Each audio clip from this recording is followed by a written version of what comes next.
Okay, we're going to do the 360.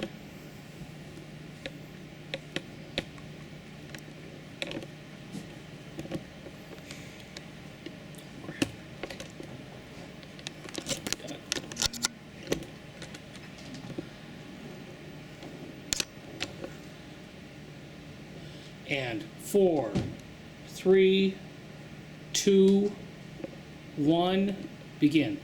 To many people, cuts of meat are as confusing as pieces of a jigsaw puzzle.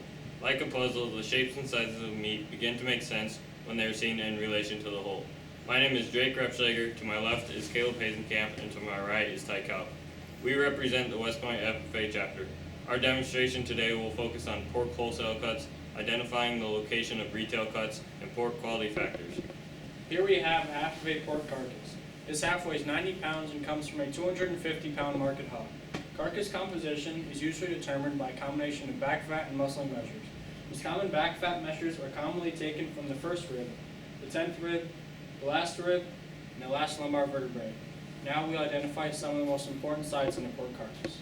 There are 5 major pork wholesale cuts that we will separate and identify today.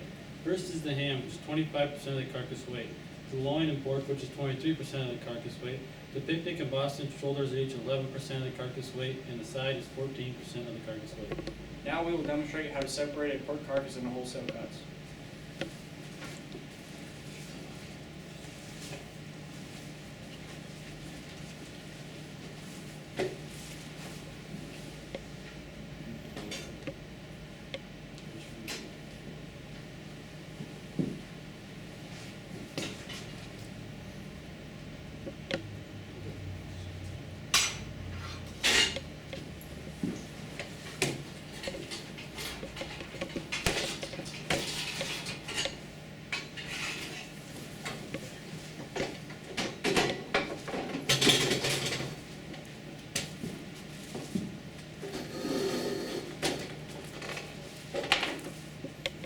We will begin by separating the shoulder from the loin side between the 4th and 5th ribs.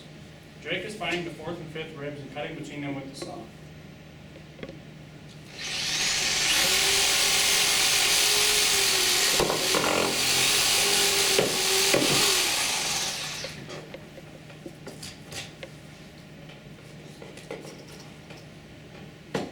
To further divide up the shoulder, Drake will cut between the blade and the arm bone past the end of the blade. This separates the Boston shoulder from the picnic shoulder.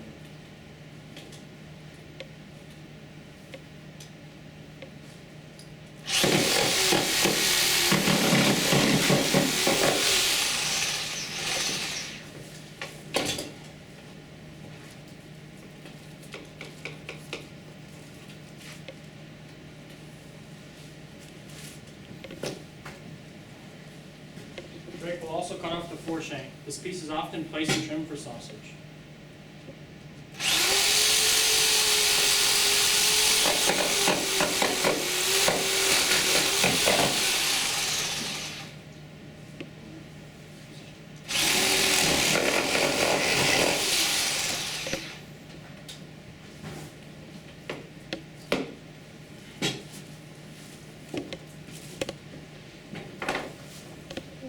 Next, we will separate the loin inside from the ham by cutting through the front of the H-bone.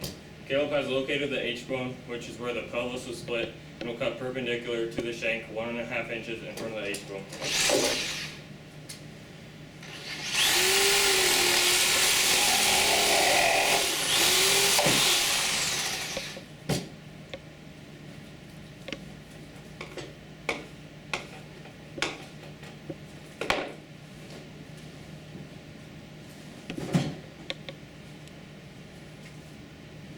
Ty will now cut through the ribs and separate the side and spare ribs from the loin.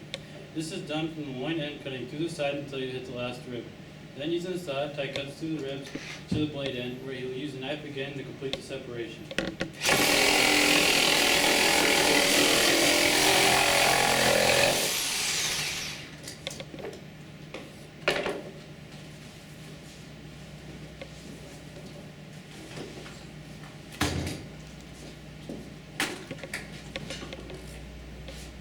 We have now separated this pork carcass into the 5 major wholesale cuts. Now we'll identify the retail cuts that come from each wholesale cut.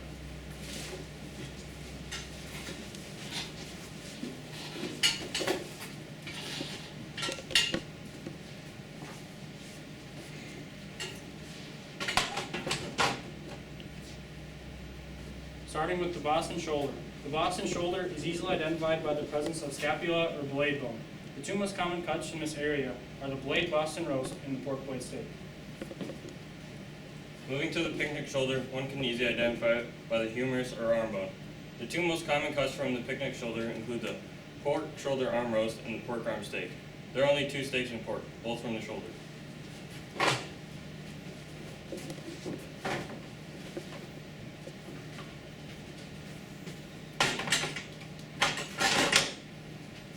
Next, we'll discuss the loin. The loin can be made into numerous cuts. Today we'll discuss the four most common cuts: the pork loin blade chop, the pork loin rib chop, the pork loin chop, and the pork loin sirloin chop. It is important to remember that the loin of pork starts at the fifth rib and extends all the way to the H-bone or hip. There are four main regions to the loin: the blade end, the center rib, the center loin, and the sirloin end. The chops that come from each area have the bones that identify them.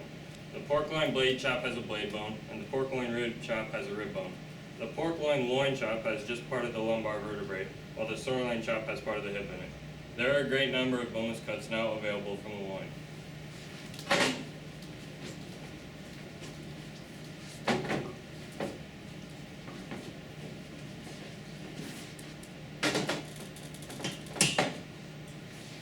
The ham is usually cured and smoked and then cut into retail cuts. The three most common retail cuts are the ham center slice, the ham shank portion, and the ham rump portion. There are dozens of ways the ham can be prepared. It can be diced, sliced, and put in many dishes and delis.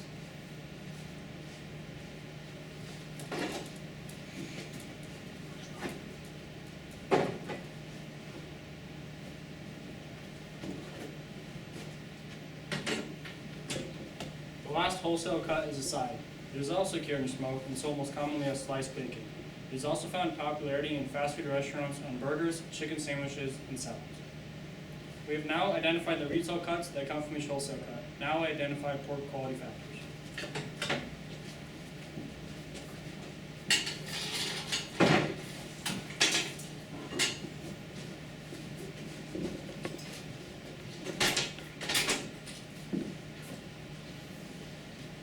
So far, we have cut our pork carcass into wholesale cuts and divided up our wholesale cuts into retail cuts.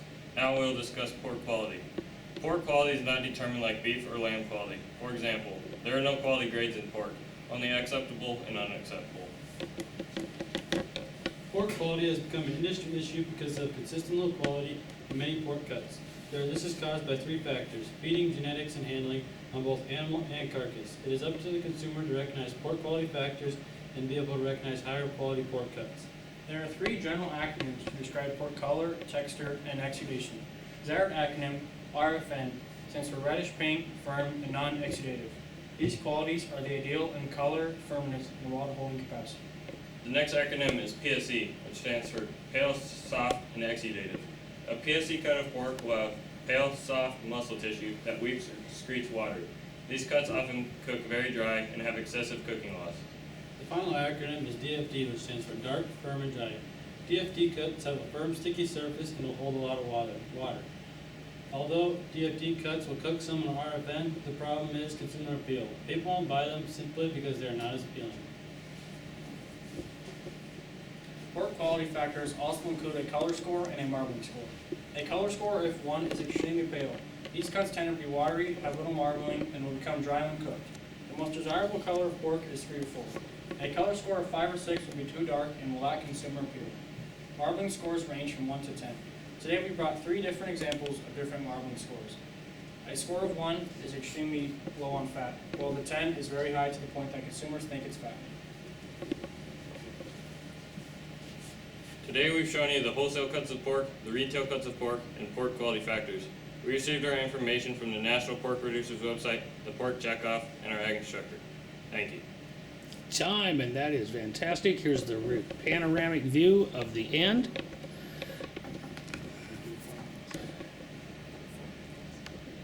And back to where we, you said panning too fast. I'll pan one more time. Just kind of